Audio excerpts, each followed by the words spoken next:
आज आप ये कहते हो कि ये जो डिप्टी चीफ मिनिस्टर हैं ये तो हमारा एक भी काम नहीं करते। ये पहले नहीं लगता था क्या आपको? उसका इलाका है ये, उसका गांव यहाँ का है,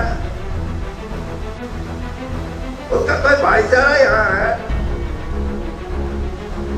लेकिन ये कि बीजेपी को हराना है, प्रेमलता को नहीं देखा आपने, बीजेपी को देखा। वह और भी बड़ी बात कि इसमें देवीलाल चिपके हैं,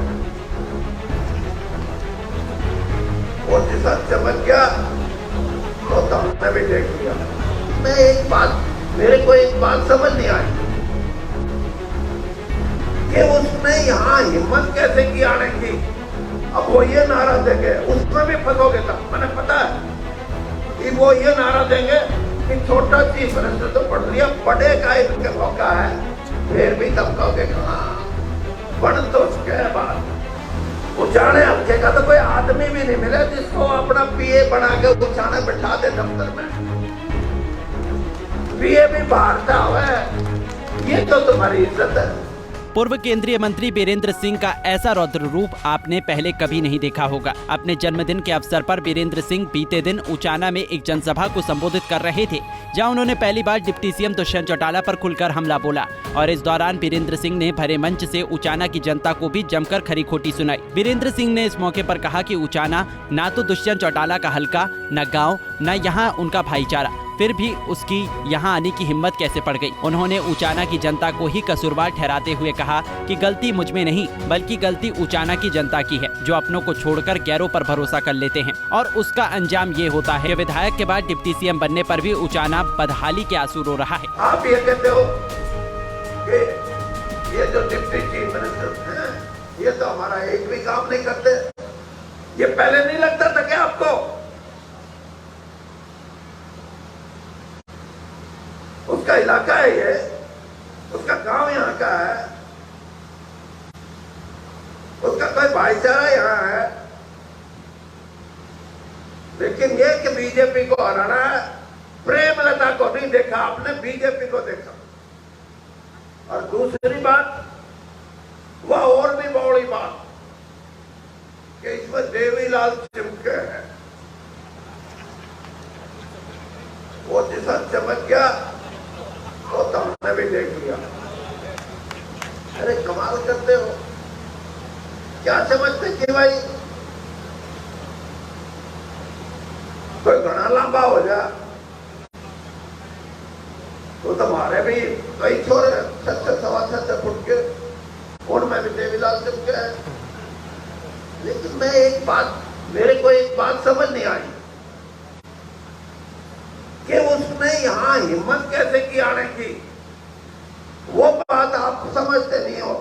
उसने हिम्मत इसलिए की कि यहाँ के लोगों को समझाया नहीं जा सकता, इनको बहकाया जा सकता है।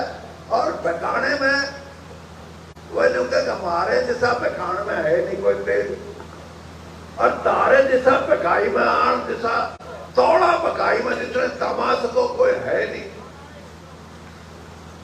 तो इस तरह की राजनीति करो और फिर जो कहो ईव के उसने देखा तो क्यों देखोगे? अब वो ये नारा देंगे, उसमें भी फंसोगे तब, मैंने पता है कि वो ये नारा देंगे कि छोटा चीफ मिनिस्टर तो पढ़ लिया, बड़े का एक मौका है, फिर भी तब कहोगे हाँ बन तो उसके बाद। अरे कहीं तो खड़े हो, किसी बात पर तो रुको। और आपको अपने भाई अच्छे नहीं लगते, आपको अपना पड़ोसी अच्छा नहीं लगता, आपको अपना मित्र अच्छा नहीं लगता, आपको बेईमानी की राजनीति पसंद है तो बेईमानों के साथ जुट जाते हो। ईमानदारी की अगर कोई राजनीति करता है तो उसको कहेंगे इसके पल्ले है क्या? दरअसल 2019 के विधानसभा चुनाव में दुष्यंत चौटाला ने उचाना सीट पर चौधरी बीरेंद्र सिंह की पत्नी प्रेमलता को 48,000 वोटों से हराया था, जिसकी टीस आज बीरेंद्र सिंह के भाषण में साफ साफ दिखी। उन्होंने कहा कि प्रेमलता ने जितने काम उचाना में करवाए हैं उतने काम किसी ने नहीं करवाए, लेकिन चुनावों में दुष्यंत चौटाला ने उचाना में आकर लोगों को बहकाया और अब आने वाले चुनावों में भी वो सीएम बनने के नाम पर वोट मांगेगा और उचाना की जनता एक बार फिर से बहकावे में आ जाएगी। 3.5 साल में मेरे को एक काम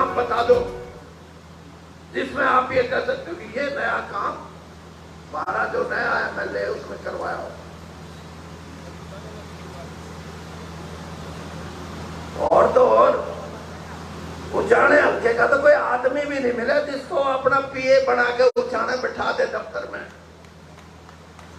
पीए भी बाहरता हुआ है, ये तो तुम्हारी इज्जत है, ये तो तुम्हारा विश्वास है। और वो पीए फिर बयान देते हैं कि किसानों की भलाई के लिए लड़े, संघर्ष कर रहे हैं। मैं तो कई बार कहा करता, मैंने कहा ये सारी की सारी बातों का कोई मतलब नहीं। हमारे लोगों में एक कमी है, वो विचारों की कमी है। और विचार ये कि हम अपने भले के लिए नहीं सोचते, हम तो दूसरे को राह दिखाने की सोचेंगे, इससे ठोका कैसे। ये नहीं सोचते कि हम जितावा किसने, आप ये सोचते कि ठोके किसने। अगर यही राजनीति रहेगी तो ये इलाका कभी राजनीति की ऊंचाइयों पे नहीं जा सकता। वीरेंद्र सिंह तो संघर्ष करते करते आपको इस देश के नक्शे में, हरियाणा के नक्शे में एक जगह खड़ा कर दिया लाके। लेकिन कमजोरी अगर कही रही है, वीरेंद्र सिंह में कमजोरी नहीं रही, आप लोगों में कमजोरी रही है। और इस कमजोरी को खत्म करने का तरीका यही है कि आपको अपनी बातें सुधारनी पड़ेगी। ईमानदारी के साथ खड़ा होना पड़ेगा। बेईमानों को बेईमान कहना पड़ेगा। जो आपको धोखा देते हैं वही आपको ठीक लगते हैं। कई मैं अखबारों में पढ़ता हूं, ये पत्रकार भी बैठे हैं, ये भी वीरेंद्र सिंह ने 40 साल में कुछ नहीं किया यहां काम। मैंने कहा फिर दूसरा का बताओ न क्या करा। मैं आज यहां खड़ा होकर स्टेज पे कहता हूं कि इस इलाके के अंदर सिर्फ एक काम है जो दूसरों ने किया, वो भी बंसीलाल जी के टाइम में, ये जो रजवाया था, क्या बोलते हैं रजवाए को, हाँ ये जो पर थोड़ा माइनर।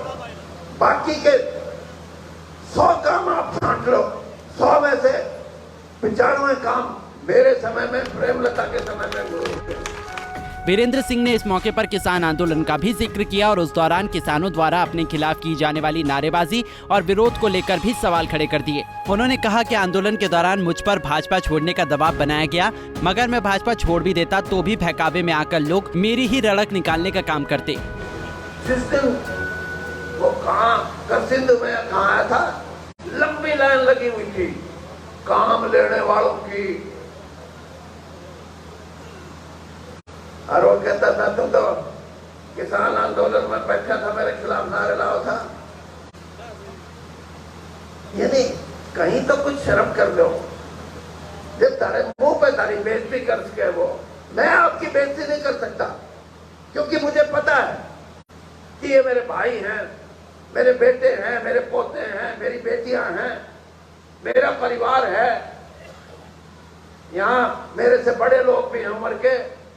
मैं इनसे बेईमानी से और ऐसी बात नहीं कर सकता जिससे कि इनको लगे कि मैंने इनकी बेइज्जती की। लेकिन लोग आपकी बेइज्जती भी करते हैं, फिर भी चिट लेके खड़े हो। अगर चिट लेके खड़े हो तो फिर किसान आंदोलन में क्यों डटे हुए थे? डबल बात नहीं चल सकती। मेरे को तो कहें कि वीरेंद्र सिंह बोल रहे तो है किसान के हक में, लेकिन पार्टी छोड़ देनी चाहिए। वाह भाई वाह, आपका बड़ा। और जिस दिन मैंने छोड़ भी दी, फिर निकलेंगे ये भी इसका ऐसा रगड़ा लावांगे, अब युग की टेका भी नहीं छोड़े। ये आपकी बात है। उचाना की हार के बाद वीरेंद्र सिंह की टीस मुख्यमंत्री ना बन पाने पर भी उनके बयानों में दिखी। उन्होंने कहा कि 3 बार मुझे मुख्यमंत्री बनने का मौका मिला था, मगर हर बार आपने मुझे हराने का काम किया।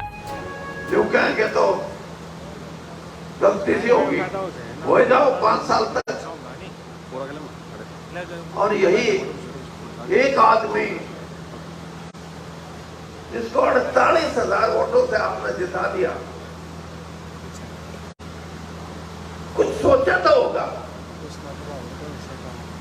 क्या सोचा आपने? आपने 2 बातें सोची। एक तो ये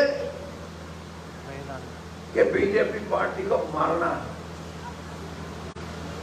लेकिन आपने ये नहीं सोचा कि बीजेपी पार्टी ने चुनाव में किसको मैदान में उतारा है।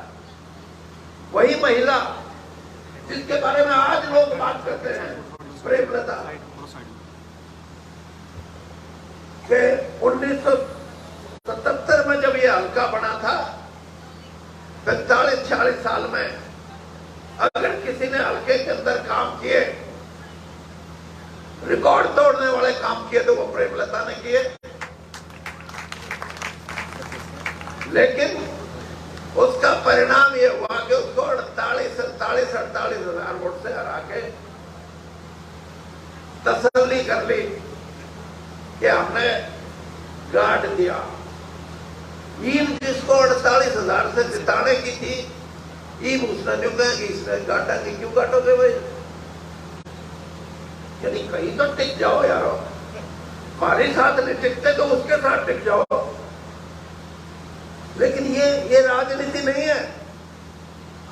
और जिन लोगों ने ये कहते हैं कि वीरेंद्र सिंह हर बार चीफ मिनिस्ट्री बढ़ने का नारा देकर जीतता है, मैं ये बताता हूं कि जब सही वक्त आया तो 3 बार समय आया। एक बार तो जिसने बनाना था राजीव गांधी, वही नहीं रहे। 21 तारीख को उनको बम से उनकी हत्या कर दी गई। 23 तारीख को परिणाम आने थे। उसके बाद 2000 में जब श्रीमती सोनिया गांधी ये कहती थी कि वीरेंद्र सिंह को हम अगर नहीं भी जीते तो विपक्ष का नेता बनाएंगे, तब आपने हराया। और जब 2009 में बात पड़ सकती थी, तब आप पीछे हटे। दोष किसका है? दोष मेरा नहीं है।